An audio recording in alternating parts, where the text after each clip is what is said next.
Ed Sullivan and the Rolling Stones.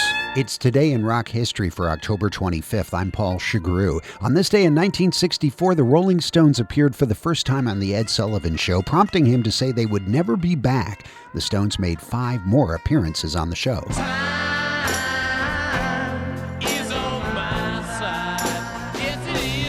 In 1968, the double album Electric Ladyland by the Jimi Hendrix Experience is released. It turns out to be his final studio album. He died 2 years later. So hard to get through to you. On this day in 1941, Helen Reddy was born in Melbourne, Australia. I am woman, hear me roll. And John Anderson of Yes was born in Accrington, England on this day in 1945. I'll be the roundabout. And that's Today in Rock History for October 25th from 88.7 WFOS, the Time Machine Radio Network.